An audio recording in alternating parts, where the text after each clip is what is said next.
Assalamualaikum warahmatullahi wabarakatuh. Sampurasun. Kumaha damang siswa-siswi sadayana. Mudah-mudahan urang salawasna dipaparin kasehatan ku Allah Subhanahu wa Ta'ala. Dina danget ieu Bapa bade ngadugikeun kisi-kisi materi kanggo asesmen madrasah tahun 2025. Kukituna hayu urang perhatoskeun sasarengan. Materi anu kahiji nyaeta materi paguneman. Materi paguneman kantos dipelajari ku urang sadaya waktos di kelas 7. Paguneman nyaeta obrolan silih tempas antara dua urang atawa leuwih. Dina basa Indonesia paguneman disebut dialog atawa percakapan. Di antara syarat-syarat paguneman teh nyaeta: hiji, aya nu nyarita. 2. Aya batur nyarita. 3. Aya topik atawa hal anu diobrolkeun. Dina paguneman sadidinten urang bisa ngagunakeun dua ragam basa, nyaeta basa Sunda hormat jeung basa Sunda loma. Basa Sunda hormat dipake nalika urang ngobrol jeung jalma anu saluhureun atawa jalma anu anyar wanoh.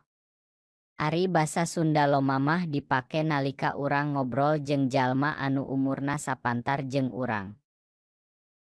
Tah, di dieu aya conto paguneman.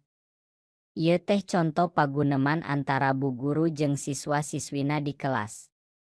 Ragam basa Sunda anu dipake dina paguneman ieu teh nyaeta basa Sunda hormat. Salajengna kanggo materi anu kadua nyaeta materi dongeng. Di kelas 7 urang kantos diajar materi dongeng. Dongeng nyaeta carita hayalan, rekaan atanapi dina basa Indonesia mah sok disebut carita fiksi anu ngandung unsur-unsur pamohalan. Di antara ciri-ciri dongeng teh nyaeta: hiji, caritana fiksi atanapi hayalan. 2. Ditulisna dina wangun basa lancaran atanapi prosa saperti carpon jeung nopel. 3. Caritana ngandung unsur-unsur pamohalan hartina caritana teu kaharti ku akal atawa logika. 4. Caritana diwariskeun sacara lisan. 5. Dongeng mah anonim hartina teu jelas pangarangna. Dongeng dina basa Sunda kacida lobana. Dumasar palakuna dongeng dipasing-pasing jadi 5. Hiji, fabel. Nyaeta dongeng anu eusi caritana nyaritakeun kahirupan sasatoan. Contona dongeng Sakadang Kuya jeung Sakadang Monyet. 2. Parabel. Nyaeta dongeng anu eusi caritana nyaritakeun kahirupan jalma biasa, nyaritakeun kahirupan sapopoe. Contona nyaeta dongeng Si Kabayan. 3. Mite atawa mitos. Nyaeta dongeng anu eusi caritana nyaritakeun hal-hal gaib atawa mistis. Contona nyaeta dongeng Nyi Roro Kidul. 4. Sage. Nyaeta dongeng anu eusi caritana nyaritakeun kisah atanapi kajadian sajarah karajaan. Contona dongeng Prabu Siliwangi. 5. Sasakala atanapi legenda.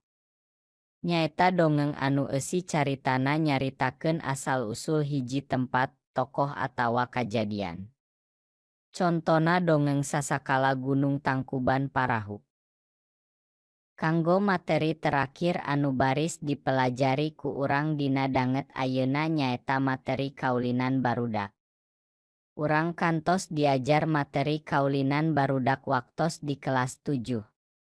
Kaulinan barudak teh mangrupa kamonesan anu sok dipolahkeun atawa dipaenkeun ku barudak dina mangsa rineh atawa salse. Dumasar palakuna kaulinan barudak dipasing-pasing jadi 3.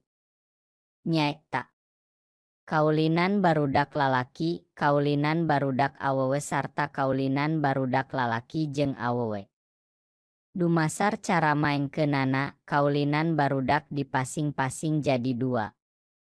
Nyaeta: Aya kaulinan barudak anu dibarung atawa dibarengan ku kakawihan sarta aya kaulinan barudak anu henteu dibarung ku kakawihan. Tah, di dieu aya papasingan atawa rupa-rupa kaulinan barudak jeung conto-contona. Hiji, kaulinan barudak lalaki.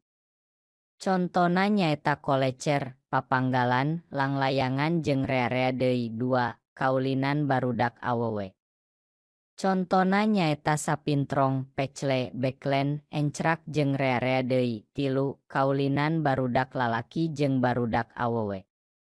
Contona nyaeta gobag sodor, ucing sumput, perepet jengkol jeung rea-rea deui. 4. Kaulinan barudak anu dibarung ku kakawihan. Contona nyaeta cing ciripit, oray-orayan, endog-endogan jeung rea-rea deui. 5. Kaulinan barudak anu henteu dibarung ku kakawihan. Contona nyaeta encrak, ngadu kaleci, sapintrong jeung rea-rea deui. Rupina, kanggo pembahasan kisi-kisi materi asesmen madrasah bagian kahiji dina pertemuan anu ayeuna cekap mung sakitu. Urang lajengkeun deui pembahasan kisi-kisi materi asesmen madrasah dina pertemuan salajengna. Saterasna siswa-siswi sadayana tiasa ngerjakeun latihan soal asesmen madrasah anu aya dina bagian akhir ieu video. Hatur nuhun kana sadaya perhatosanana. Wassalamualaikum warahmatullahi wabarakatuh.